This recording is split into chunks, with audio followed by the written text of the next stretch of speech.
오늘 함께 교독한 말씀 가운데서 본문에서 가장 두드러지는 단어 또는 듣기 좋은 말 아니면 듣기 원하는 그러한 말이 있다면 복이라는 단어일 것입니다. 오늘 본문에서도 3번이나 반복해서 나옵니다.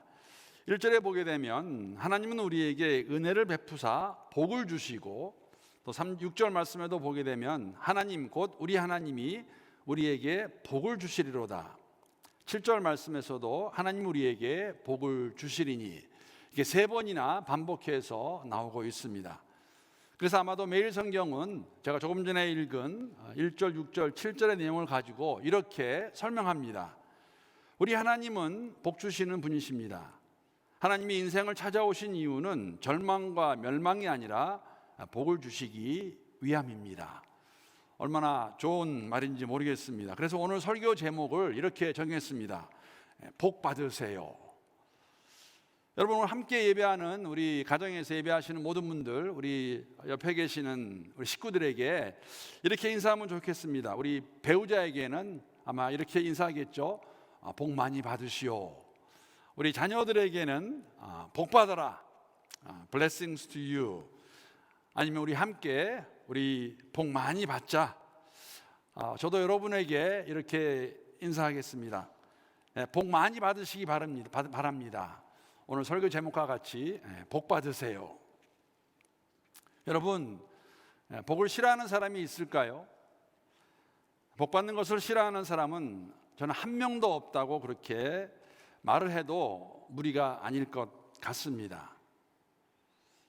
여러분 한번 보여주시죠. 그림 보시게 되면 저게 복자입니다. 우리나라 사람들도 굉장히 좋아하는 그러한 단어라고 말할 수 있습니다.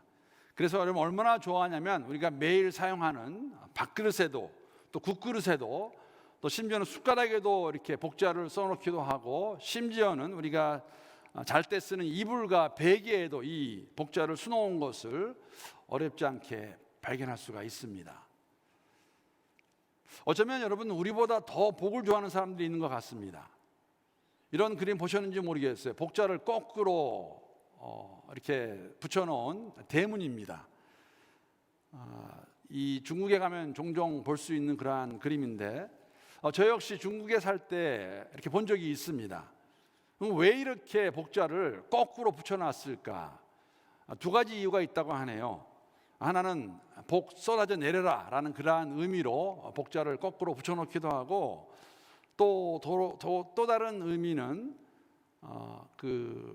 들어온 복, 나가지 못하게, 그리고 함께 복이 더 하늘에서 내려오라, 그러한 의미로 이렇게 복자를 거꾸로 붙여놓는 이유가 있다고 합니다. 그런데 제가 이번에 말씀을 준비하면서 오늘 본문의 말씀 가지고 제목도 복 받으세요라고 했지만, 이 한자의 그 복자를 이렇게 살펴보다가 흥미로운 사실 한 가지를 제가 이번에 알게 되었습니다. 여러분 혹시 설문해자라는 책을 들어보신 적이 있으십니까? 설문해자. 설문해자라는 책이 있다는 것을 제가 알게 되었는데, 이 책은 어떤 책이냐면 그 한자를 잘 설명해 놓은 책입니다. 한자의 그 뜻과 유래를 풀이하는 것인데, 그 기원을 밝히는 책이라고도 말할 수 있는데, 여러분 이 책이 언제 지어졌냐면 지금으로부터 약 1900년 전 1세기, 2세기경에 중국의 허신이라는 사람이 그 한자의 구조와 의미를 논술해 놓은 책이 바로 이 설문해자라는 책입니다. 저도 이번에 처음 듣게 되었고 알게 되었습니다. 그래서 여러분 이 복자, 한자의 복자, 제가 조금 전에 보여드린 거 보시게 되면, 이 복자를 잘 보시게 되면 이 한자는 회의문자라고 합니다. 회의문자라는 의미는 이미 만들어 놓은 있는 한자를 가지고 이렇게 합성해서 만들어 놓은 그 의미가 있다는 것이죠. 그래서 여러분 이 복자의 정확한 의미를 알기 위해서는 이 글자를 가지고 파자하셔야 됩니다. 글자를 부순다는 의미인데 다른 의미가 아니라 한자를 가지고 왜 이 자가 복자가 되었나를 알아봐야 된다는 것이죠. 보시게 되면은 왼쪽에 보일시, 그리고 한일, 입구, 그리고 밭전자가 합해서 이 복자를 이루고 있는 것을 알 수가 있습니다. 내리셔도 되겠습니다. 여러분, 그 보일시, 보이다, 본다, 설문해자에서는 어떻게 설명하고 있냐면은 그 이자를 가지고 신을 섬기는 것으로 이렇게 설명하고 있습니다. 그러니까 신을 상징하는 그 글자가 이 보일시자입니다. 그리고 한일, 하나, 다하는 한자죠. 입구자, 밭전자를 가지고 해석하게 되면 한 잎으로 밭을 가꾸는 것이라고 그렇게 해석할 수 있습니다. 그런데 동시에 여러분, 입구자라는 것이 한 사람을 의미하기도 하기 때문에 이렇게도 해석할 수 있습니다. 한 사람이 밭을 가꾸는 것이다. 그런데 만약에 보일시자를 함께 합쳐서 해석하게 되면 이렇게 해석이 가능합니다. 신이 한 사람에게 밭을 가꿀 수 있도록 한 것이 복의 원래 의미가 될 수 있다는 것입니다. 그러므로 여러분, 복복자, 한자의 복복자의 참된 의미는 참 신이신 하나님께서 한 사람 아담에게 바친 에덴을 허락하셔서 그 땅을 감당케 하신 것이라고 설명할 수 있습니다. 여러분, 참고로 말씀을 드리면 이런 한자를 가지고 파자하여서 하나님을 설명하는, 성경을 설명하는 그러한 글도 있고 책도 있는 것 함께 말씀을 나눕니다. 그런데 제가 흥미로운 사실을 발견했던 내용이 바로 이것입니다. 이 복자, 한자의 복자의 의미와 사실 하나님이 말씀하시는, 보여주시는 복과 상통한다는 것이죠. 창세기 1장 28절 말씀 한번 제가 읽어보겠습니다. 창세기 1장 28절을 보게 되면 하나님이 그들에게 복을 주시며 하나님이 그들에게 이르시되 생육하고 번성하여 땅에 충만하라. 땅을 정복하라. 바다의 물고기와 하늘의 새와 땅에 움직이는 모든 생물을 다스리게 하시니라.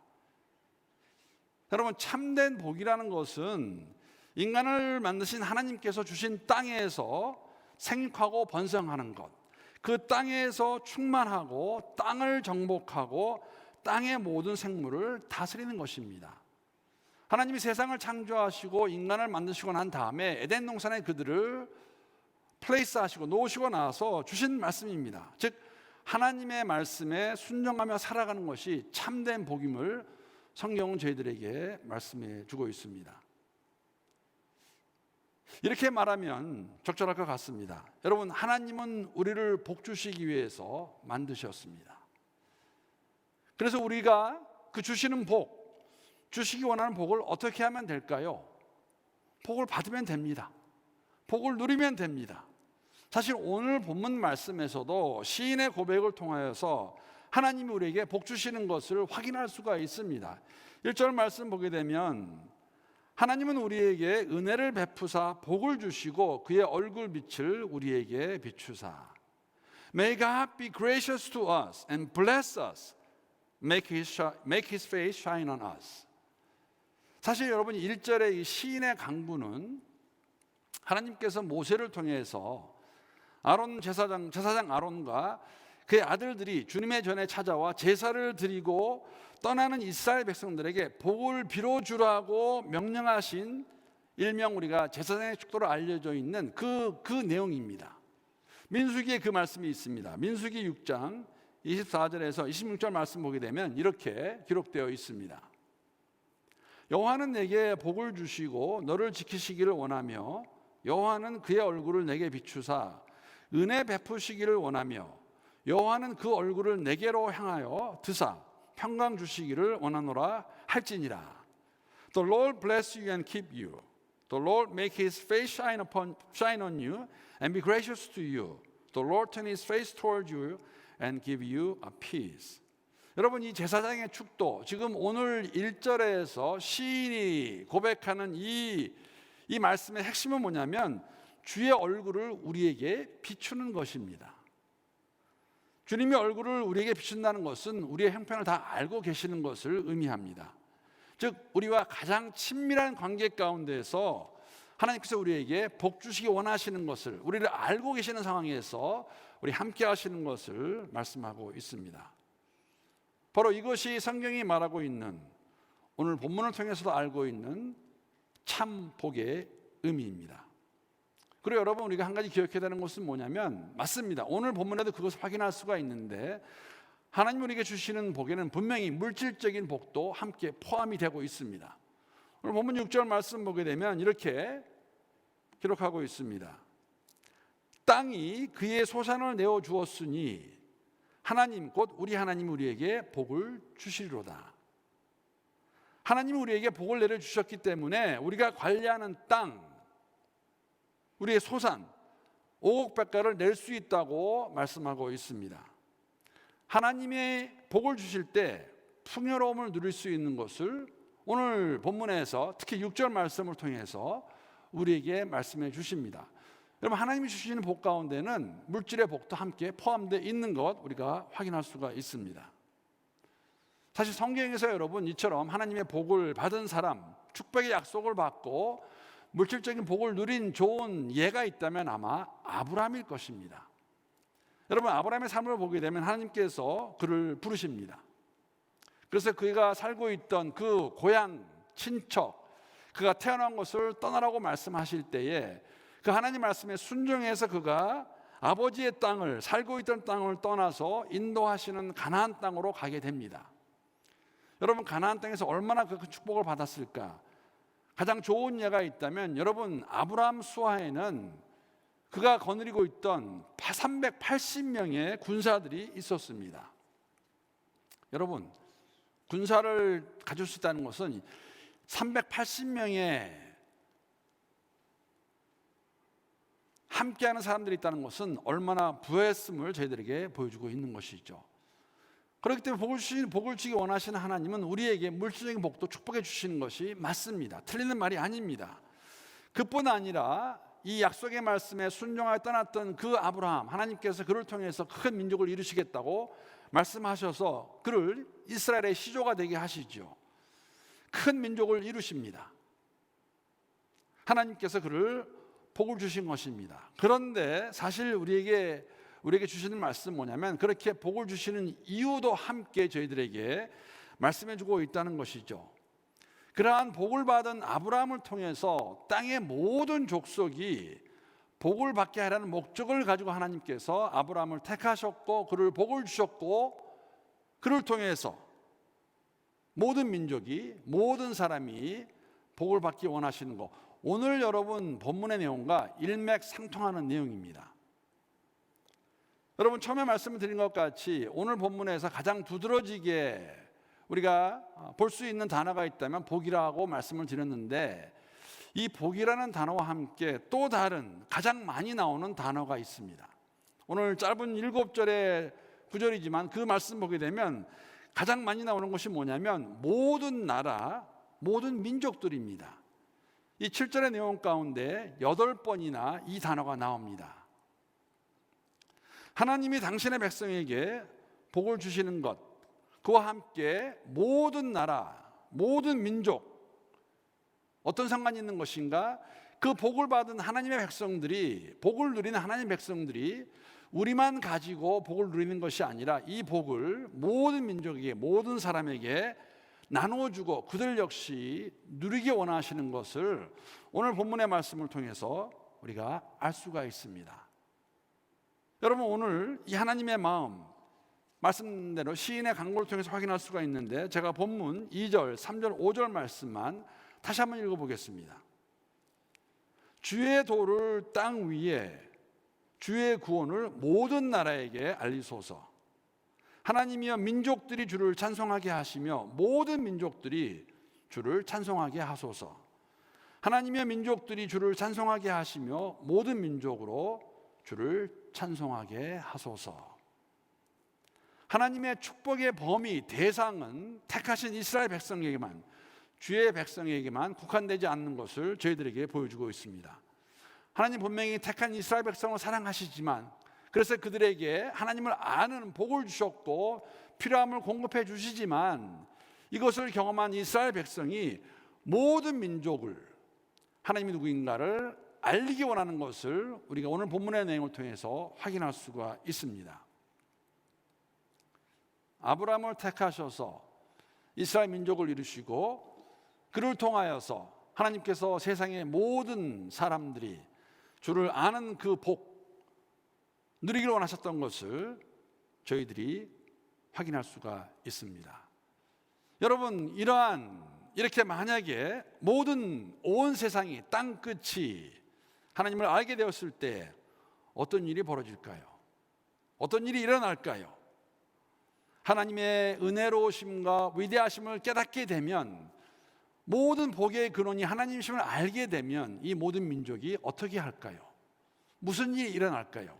오늘 본문 7절 말씀 보게 되면 우리가 하나님이 어떤 일을 하시고 그 백성들을 인하여 받으시는 것이 무엇인가 우리가 확인할 수가 있습니다. 7절 말씀 보게 되면 하나님이 우리에게 복을 주시리니 땅의 모든 끝이 하나님을 경외하리로다. May God bless us still, so that all the ends of the earth will fear Him. 여러분, 이것이 지난주에 함께 나눴던 것 같이 세상의 모든 민족이 하나님이 하나님 되심을 인정하고 그 앞에 나와서 찬양하는 모습, 예배하는 모습, 경외하는 모습을 저희들에게 보여주고 있는 것입니다. 하나님이 내려주신 풍요로움을 경험한 모든 민족, 모든 열방은 하나님을 더욱더 경외하게 될 것입니다. 하나님을 예배하게 될 것이죠. 세상의 모든 사람들이, 모든 민족들이 복을 주시는 하나님이 어떤 분이시며 그분이 어떤 복을 주시는 것을 깨닫게 되었을 때 자연스럽게 주 앞에 나와 하나님을 경배할 것을 오늘 본문의 시인의 고백을 통하여 저희가 다시 한번 알게 되고 깨닫게 되고 확인할 수가 있습니다. 여러분, 이 복의 정점이 그리스도 예수이십니다. 죽음 가운데 있던 저희들을 우리가 아직 죄인 되었을 때, 어둠 가운데 있었을 때에 우리로 하여금 하나님을 알게 하시기 위해서 우리에게 예수 그리스도를 보내주셨습니다. 여러분, 예수가 이 땅에 오셨다는 것은 하나님이 우리에게 모든 것을 다 필요함을 채워주실 것을 말씀해 주는 것이죠. 이러한 하나님의 사랑을 우리가 확인할 수 있는 것, 하나님 우리에게 모든 걸 주시겠다 확인할 수 있는 말씀, 로마서의 말씀을 통해 우리가 확인할 수가 있습니다. 로마서 8장 32절의 말씀 제가 한번 세 번역으로 읽어보겠습니다. 자기 아들을 아끼지 않으시고 우리 모두를 위하여 내주신 분이 어찌 그 아들과 함께 모든 것을 우리에게 선물로 거저 주지 않으시겠습니까? 하나님 아들을 우리를 위해 주셨습니다. 왜? 우리를 먼저 사랑하시어서, 우리가 하나님을 아는 복을 누릴 수 있게 하기 위해서, 그 하나님이 누구신가 알고 살아갈 때에 하나님이 주시는 그 복을 경험할 수 있도록 하시기 위해서 아들을 주신 그분, 그와 함께 주실 수 없는 것이 무엇이 있겠냐고 우리에게 말씀해 주십니다. 아들까지 내주셨는데 여러분, 무엇이 아까워서 그 무엇을 우리에게 선물로 주지 않으시겠습니까? 사랑하는 성도 여러분, 그렇습니다. 우리 하나님은 정말 복을 주시기 원하시는 분이십니다. 그리고 택함을 받은 우리는 그리스도 예수 안에서 하나님을 알고 있는, 이미 알고 있다 고백하는 이미 복받은 사람들입니다. 그런데 이 복은 여러분, 우리만을 위한 복이 아님을 우리가 다시 한번 깨달을 수 있으면 좋겠습니다. 이스라엘 백성을 통해서 모든 이방인들도 하나님을 알기 원하셨던 그 하나님께서는 우리를 택하셔서 동일하게 열방이 구원받기를 원하고 계심을 오늘 이 말씀을 통해 다시 한번 우리가 확인할 수가 있으면 좋겠습니다. 여러분, 세상이 너무나 어지러운 것, 우리가 한 주가 지나면서 한 주를 지나면 더욱더 우리가 보게 되고 경험하는 것입니다. 나아지지 않는 것 같습니다. 더 힘들어지는 것 같습니다. 이러한 가운데서 우리가 하나님의 복을 받고 살고 있다는 증표가 있다면 무엇일까요? 오늘 시인의 고백과 같이 이 사랑을, 이 하나님의 복을 나눌 수 있는, 전파할 수 있는, 보여줄 수 있는 그 삶 자체가 우리가 복받은 사람으로 살아가는 증표가 될 것입니다. 오늘날 여러분, 수많은 사람들이 자신들만 잘 살겠다는 그러한 욕심과 야심을 가지고 사람들을 차별하고 무시하고 도구로 삼는 것을 정당화하는 가운데 온갖 수단과 방법을 가리지 않고 세상의 부, 특히 물질을 최고의 가치로 살아가고 있는 이 세상 가운데에서 하나님은 저희들에게 말씀하십니다. 너희가 나를 알고 있다는 것, 나와 아버지와 아들의 관계로 살아간다는 것이 복임을 저희들에게 말씀하시고 복받은 자로서 필요한 모든 것을 공급하시는 그 하나님의 채우심, 공급하심을 더욱더 경험하는 가운데 하나님의 복이신 그리스도 예수를 우리가 이미 맛보았는데, 경험했는데 이 그리스도 예수를 잘 나타내며 살아갈 수 있는 여러분과 제가 될 수 있기를 함께 기도합니다. 아들을 주신 하나님, 그 아버지의 마음, 그분이 우리의 복이십니다. 우리의 복의 근원이십니다. 그것을 인정하고 살아갈 때에 우리에게 더 큰 복 주실 것을 믿습니다. 여러분 아멘이십니까? 이 하나님, 먼저 복받은 여러분과 제가 이 복을 누리는 가운데 허락하신 이 복을 가지고 책임과 의무를 잘 감당하는 가운데에 정말로 힘들고 어려운 이 세상 가운데서 주를 나타내며 살아갈 수 있는 우리 모두가 될 수 있기를 함께 기도합니다. 여러분 한 가지 마지막으로 이 말씀 나누고 오늘 말씀 마치기 원합니다. 어떤 목사님이 그러한 글을 쓰신 것을 제가 보았습니다. 그 아프간 공항의 국제공항의 상황을 이렇게 보고 들으면서 기도하는 가운데 얼마나 마음이 많이 아프고 얼마나 많이 울었는지 모르겠다는 그런 글을 올리시면서 기도하시다가 그분의 마음 가운데 다가온 어떠한 음성, 소리가 있었는데 그것이 무엇이었냐면, 여러분 우리는 이 현실을 보면서 정말 하나님께서 허락하신 방주 안에 있는 사람들로 이 세상에 살아가고 있는 것인가, 이런 의미였습니다. 여러분 동일한 이야기입니다. 이 힘들고 어려운 세상을 보면서 사실 저도 여러분 아프간에서 그 공항의 상황을 보는 가운데 가장 마음이 아팠던 것은 뭐냐면 부모들과 함께 있던 그 어린아이들이었어요. 이런 생각해 보았습니다. 어린아이들 왜 그런 말 하죠? 무슨 죄를 지어서 무엇을 잘못해서 저런 삶을 가지게 되는 것인가? 부모를 따라서 그 공항에서 떠날 수 있기를 바라는 그 무리와 자녀들, 어린아이를 보면서 한편으로는 여러분 그런 마음 감출 수 없죠. 우리의 자녀를 생각할 때, 우리의 상황을 생각할 때 정말 감사한 일입니다. 그러면 이러한 현실을 보면서 우리는 진정으로 하나님의 방주 안에 있는 사람들과 같이, 구원을 받은 사람과 같이 이 삶 가운데서 더욱더 주를 위해 우리가 살아가겠다는 그런 다짐을 하고 기도하며 깨어있는 상태로 이 현실을 걸어가고 있는가? 그 목사님이 느끼신, 경험하신 그러한 내용의 글을 제가 읽으면서 저 역시 공감했습니다. 정말 우리는 하나님의 복을 누리고 살아가는 사람들인데 이 복을 가지고 감사하는 가운데 주 앞에 나와서 정말 주님께 감사의 기도를 올려드리는 가운데 이 험하고 어려운 힘든 세상 가운데서 이 복을 우리만 갖고 있는 것이 아니라 이 그리스도 예수를 정말 나타내며 전파하며 살아가고 있는 것인가 하는 생각을 가져보았습니다. 사랑하는 성도 여러분, 시인의 고백과 같이 하나님 우리를 복을 주셨습니다. 이 복이 땅끝까지 전해질 수 있도록 우리가 정말 기도하는 가운데 깨어서 이 사명을 잘 감당하는 그러한 어려운 시대이지만 그러기에 더욱더 열심을 내어 주의 말씀 안에 거하며 말씀을 전하며 나아가는 우리 모든 멜번 하나님께 성도들이 될 수 있기를, 주님 오셨을 때에 다시 오신 주님께서 칭찬하신 그 칭찬의 말씀, 상급을 기억하는 가운데 이 길을 잘 걸어갈 수 있는 우리 모두가 될 수 있기를 주님의 이름으로 축복합니다.